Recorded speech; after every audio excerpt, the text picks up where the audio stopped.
दोन्ही बाजूंच्या दिशेने आहे आणि दोन्ही बाजूचे लोक म्हणजे सूरज चव्हाण आणि जे राष्ट्रवादीचे प्रवक्ते आहेत आणि सध्या आपल्यासोबत केशव उपाध्ये भाजपचे मुख्य प्रवक्ते आलेले आहेत.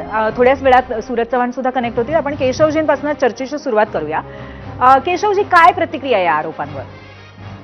नाही, खरं म्हणजे हे निवडणुकीचे दिवस आहेत आणि निवडणुकीच्या दिवसामध्ये पुण्यामध्ये भारतीय जनता पार्टी आणि राष्ट्रवादी हे एकमेकांच्या विरोधात लढत आहेत, हे आपण सगळे पाहतो आहोत. आणि त्यामुळे खरं तर अशा पद्धतीचा आरोप प्रत्यारोप, कारण अशा प्रकारची कोणतीही फाईल माझ्या माहितीप्रमाणे अस्तित्वात नाही.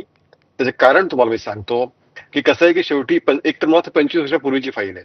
बरं, त्याच्यामध्ये म्हणजे माझ्यापेक्षा दादा आणि सगळे अनुभवी सरकारमधले ज्यांना टेंडर प्रक्रिया माहिती असते त्यांना सगळ्यांना माहिती असतं की टेंडरमध्ये प्रत्येक गोष्टी, टेंडर जरी वरती काही रकमेचं असलं तरी टेंडरच्या आतमध्ये सुद्धा प्रत्येक रकमेची एसओपी असते, एक त्याची दर निश्चिती केलेली असते. इव्हन रस्त्याचं काम करताना किती क्युबिक सिमेंटसाठी, किती कॉन्क्रीटसाठी किती रुपये, इथपर्यंतचे दर नक्की केलेले असतात.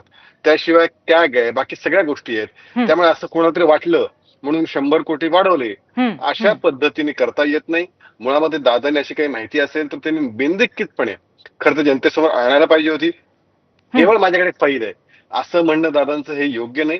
हे निवडणुकीसाठी जर त्यांनी म्हटलं असेल तर त्याच्यापेक्षा त्यात काय बोलावं अशी परिस्थिती आहे. मला असं वाटतं की आपण दादांसारख्या ज्येष्ठ अनुभवी उपमुख्यमंत्री, वर्षानुवर्ष सरकारमध्ये राहिलेल्या नेत्यांकडून अशा प्रकारचं विधान हे खरोखर अपेक्षित नाही. जी गोष्ट अस्तित्वातच नाही, जी गोष्ट घडू शकत नाही, त्या गोष्टीबद्दल जाहीरपणे सांगणं हे खरोखर न पटणार आहे आणि महाराष्ट्र जनतेसोबत पटणार नाही कधीच. बरं, म्हणजे तुम्ही थोडक्यात असं म्हणताय की हे त्यांनी बोललेलं जे आहे ते शक्य नाहीये प्रत्यक्षामध्ये घडणं आणि त्याचबरोबर टायमिंग हे केवळ निवडणुकांसाठी आहे.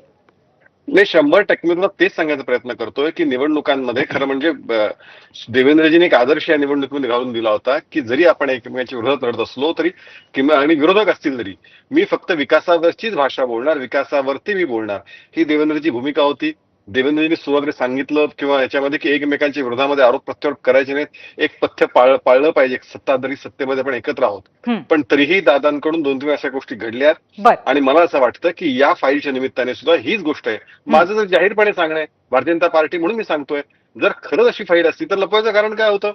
आणि मग त्यामुळे साधं लॉजिक आहे म्हणजे जो कोणी महाराष्ट्रातला अशा पद्धतीने करतो, काम करतो या क्षेत्रामध्ये, कुठल्या क्षेत्रामध्ये, कुठल्याही कॉन्ट्रॅक्टमध्ये दर वाढवण्याची पद्धत, दर निश्चित केलेली असते. आणि असं रात्रीतनं कोणाला वाटलं म्हणून 100 कोटी वाढूया असं कधीच वाढवता येत नाही. बरोबर आहे. हे तांत्रिक सगळे मुद्दे तुम्ही सांगताय या संदर्भातले, पण अवघ्या काही तासात होणाऱ्या निवडणुकांवरती याचा काय परिणाम होईल? नाही, मुळामध्ये असं आहे की निवडणुकांमध्ये आरोप प्रत्यारोप हे कशासाठी चालले ते